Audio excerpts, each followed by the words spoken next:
Faso, une opération antiterroriste est en cours à la frontière avec la Côte d'Ivoire.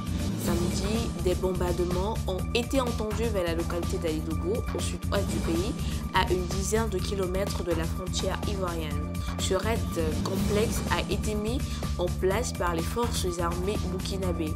L'objectif est de démanteler une cellule terroriste cachée dans les forêts environnantes.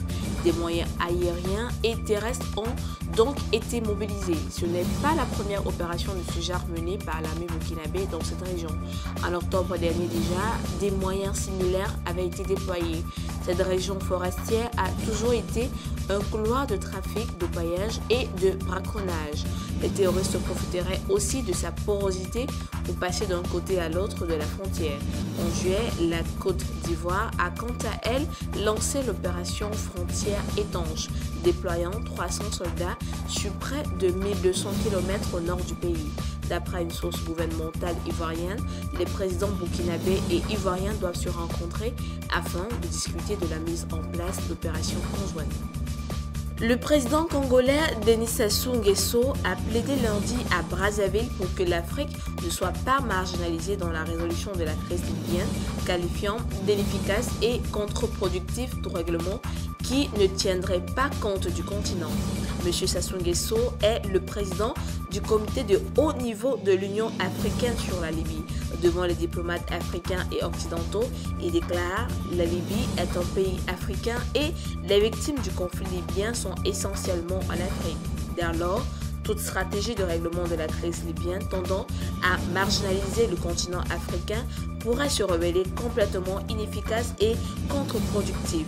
M. Sassou Nguesso, qui recevait lundi à Brazzaville les vœux du corps diplomatique, accrédité dans son pays, faisait entre autres allusion à l'initiative turque d'envoyer des troupes sur le terrain libyen.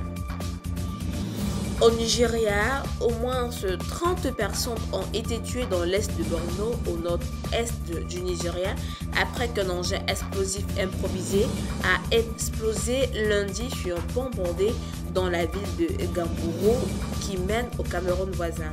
Selon des témoins, plus de 35 personnes ont été emmenées à l'hôpital local après l'attentat. La force opérationnelle Interamé civile, un groupe de citoyens formés pour combattre Boko Haram, a confirmé l'attaque et les premières estimations du nombre de morts. Aucun habitant n'a immédiatement revendiqué la responsabilité de l'attentat. Le Boko Haram et la branche régionale de l'État islamique, connue sous le nom d'ISWAP, sont tous deux actifs dans la région. En Éthiopie, alors que des milliers d'ouvriers travaillent jour et nuit pour terminer le projet, les négociateurs éthiopiens restent bloqués dans les discussions sur la façon dont le grand barrage Renaissance éthiopien affectera les voisins en aval, principalement l'Égypte. La prochaine série de négociations commence jeudi dans la capitale éthiopienne Addis Abeba et devrait raviver les craintes du Caire que le barrage puisse apporter l'eau et l'insécurité alimentaire à des millions d'Égyptiens. Les Égyptiens présents sur le site du barrage disent qu'ils font de leur mieux pour se concentrer sur la tâche à accomplir, même s'ils laissent entendre que leur pays dépasse les bornes dans sa tentative d'exploiter le Nil bleu pour son développement. L'International Crisis Group a averti en mars dernier que les pays pourraient être entraînés dans un conflit, étant donné que l'Égypte considère la perte potentielle d'eau comme une menace existentielle.